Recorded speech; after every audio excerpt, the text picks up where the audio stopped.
월급이 250만 원인데 1억을 모으라는 말, 솔직히 막막하죠. 온갖 SNS와 커뮤니티에는 3년 안에 1억 모은 썰, 소비 끊고 무조건 저축하는 챌린지, 이런 게 넘쳐나는데 현실은 그렇게 단순하지 않습니다. 월세 내지, 밥 먹고 살아야 하지, 친구도 만나야 하고, 갑자기 아프거나 경조사비가 나갈 때도 많고요.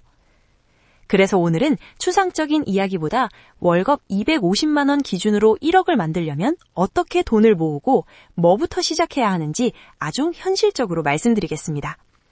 시드머니가 거의 없는 사회초년생이나 월급이 250만 원 안팎인 직장인, 돈을 모으고 싶은데 매달 어디서 새는지 잘 모르겠는 분들, 무리한 절약은 못하겠고 대신 꾸준히 할 수 있는 방식을 찾는 분들께 특히 도움이 될 내용이니까 집중해서 봐주세요.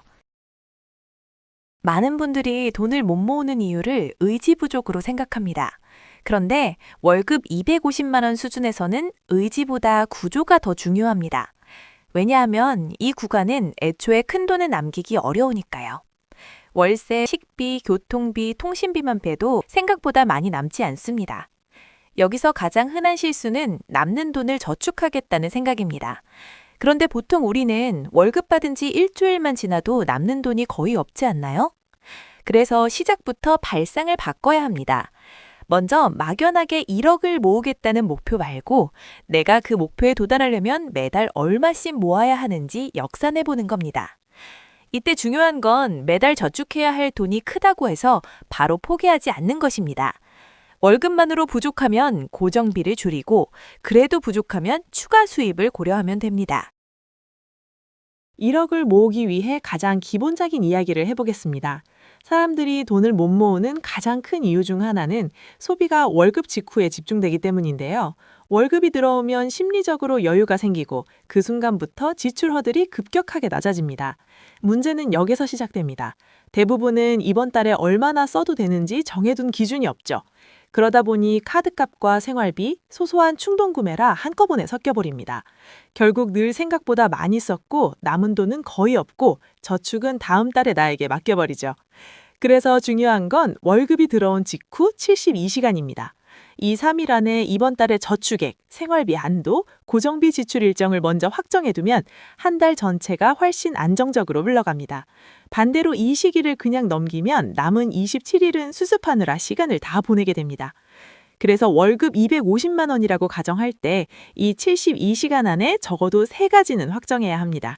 이번 달 최소 저축액이 얼마인지, 절대 넘기면 안 되는 생활비 총액이 얼마인지, 그리고 변수가 생겼을 때 감당할 수 있는 여유자금이 얼마인지입니다.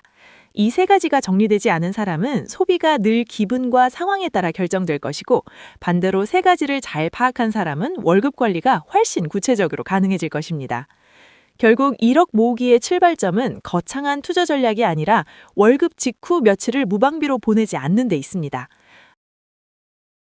이제 제일 중요한 실전입니다.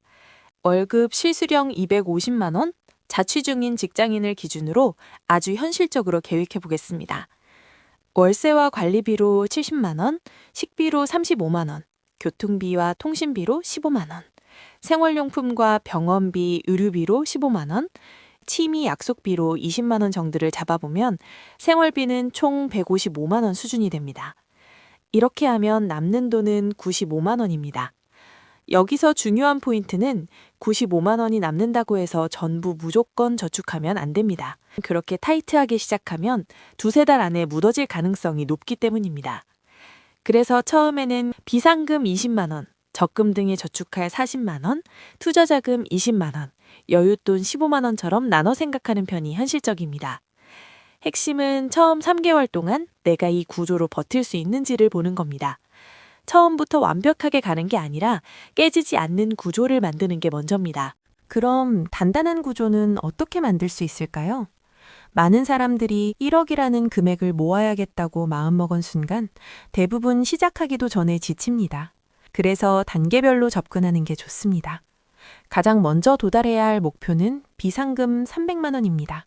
비상금이 있어야 갑작스러운 지출이 생겨도 모았던 돈을 깨지 않고 버틸 수 있습니다. 그 다음은 순자산 1,000만 원을 만드는 단계입니다. 여기까지 오면 나도 돈을 모을 수 있구나 라는 확신이 생깁니다. 그 이후부터는 1억을 향한 가속 구간을 만들어야 합니다. 여기서는 단순히 아끼는 것만으로는 부족합니다. 고정비 절감, 부업이나 연봉 상승처럼 추가 수입, 장기 투자까지 고려해야 속도에 붙습니다. 즉, 1억은 처음부터 끝까지 똑같은 방식으로 가는 목표가 아닙니다. 초반에는 버티고 중반에는 구조를 굳히며 후반에는 속도를 붙이는 단계입니다. 1억을 모으기까지 많은 분들이 커피 배달 같은 작은 지출만 신경 써서 줄이려고 합니다. 물론 줄이면 도움은 됩니다. 그런데 그런 작은 절약만으로는 한계가 있습니다. 진짜 큰 차이는 고정비에서 납니다. 예를 들어 월세를 10만 원만 낮춰도 1년에 120만 원이 절약되고 통신비를 3만 원 줄이면 1년에 36만 원, 보험료를 5만 원 줄이면 1년에 60만 원이 절약됩니다. 그러니까 1억을 빨리 모으고 싶다면 주거비, 통신비, 보험료, 할부와 구독료부터 봐야 합니다. 특히 주거비는 생각보다 훨씬 중요합니다. 자취를 시작하는 순간 월세와 관리비, 공과금, 생활 인프라 비용까지 한꺼번에 붙으면서 저축할 돈이 급격히 줄어듭니다. 물론 모든 사람이 본가에 살 수 있는 것은 아니지만 너무 이른 시기에 고정비를 키우는 선택은 1억에 도달하는 속도를 크게 늦출 수 있습니다. 비슷한 맥락으로 월급이 많지 않은 사람일수록 소비를 줄여야 한다는 말을 정말 많이 듣습니다. 그런데 사람은 반복되는 작은 지출에 무너집니다. 한 번에 30만 원을 쓰는 건 부담스럽게 느끼면서도 다이소에서는 부자처럼 쇼핑하잖아요. 그러다 보면 빈 통장만 마주하게 됩니다. 그래서 무조건 절약하겠다는 태도보다 반복 지출을 먼저 끊어내는 방식이 훨씬 효과적입니다. 예를 들어 택시는 급할 때 한두 번이 아니라 귀찮을 때마다 타기 시작하면 생활비를 지속적으로 갉아먹는 항목이 됩니다. 그래서 돈을 모으고 싶다면 매달 반복되는 자신의 소비 패턴을 먼저 찾아야 합니다. 이런 반복 지출은 한 번 정리하면 그 다음 달부터 별다른 의지 없이도 효과가 이어집니다. 반면 매일 참는 방식으로 절약하면 피로가 누적되고 오래가기 어렵습니다. 이러한 과정이 안정되었다면 투자와 병행하며 추가 수입을 붙이는 단계로 넘어가야 합니다. 하지만 투자에도 순서가 있습니다. 추천하는 순서는 이렇습니다. 먼저 비상금을 만들고 자동 저축 습관을 만든 뒤 세제 혜택 계좌를 활용하고 그 다음 장기 분산 투자로 넘어가는 것입니다. 동시에 꼭 기억해야 할 것도 있습니다. 작은 부수입이라도 붙일 수 있는 방법을 진지하게 고민해야 합니다. 처음부터 거창한 사업을 벌이라는 뜻이 아닙니다. 내가 지금 가진 시간과 체력, 기술 안에서 할 수 있는 아주 작은 수입원을 찾는 것입니다. 예를 들어 본업과 연결되는 간단한 외주, 컨텐츠형 부수입처럼 소규모로 시작할 수 있는 방식들도 있습니다. 여기서 핵심은 금액의 크기보다 감각입니다. 작은 돈도 벌어본 사람은 돈을 만드는 경로를 더 많이 알게 되고 그 경험이 쌓이면 월급 외 수입을 늘리는 속도도 달라집니다. 결국 1억을 만드는 과정은 절약만 잘하는 사람이 되는 것이 아니라 내 월급을 지키는 능력과 내 소득을 조금씩 넓히는 능력을 함께 키우는 과정에 가깝습니다. 오늘 영상 보시고 바로 실행하실 건 5가지입니다.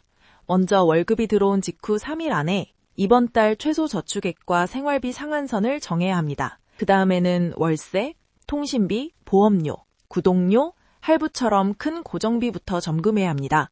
또 1억이라는 숫자만 바라보기보다 300만 원, 1000만 원, 3000만 원처럼 중간 목표를 잘게 쪼개는 편이 현실적으로 훨씬 오래 갑니다. 마지막으로는 밥 먹듯 타는 택시처럼 반복해서 새는 지출이 무엇인지 한번 정리해 보셔야 합니다. 정리하겠습니다. 월급 250만 원으로 1억을 모으는 일은 결코 쉽지 않습니다. 하지만 많은 사람이 생각하는 것처럼 특별한 재능이나 투자 감각이 있어야만 가능한 일도 아닙니다. 처음부터 무리하게 저축액을 높이는 것보다 내 생활이 무너지지 않는 선에서 꾸준히 남길 수 있는 금액을 확보하는 편이 훨씬 중요합니다. 그래서 지금 시드머니가 적고 월급이 많지 않다고 해서 너무 위축될 필요는 없습니다. 중요한 건 거창한 재테크 비법을 찾는 게 아니라 내 월급의 흐름을 내가 통제할 수 있는 상태로 바꾸는 것입니다. 다음 영상은 1억을 만드는 구체적인 절약 꿀팁으로 찾아뵙겠습니다. 우리 모두 부자가 되어보자고요.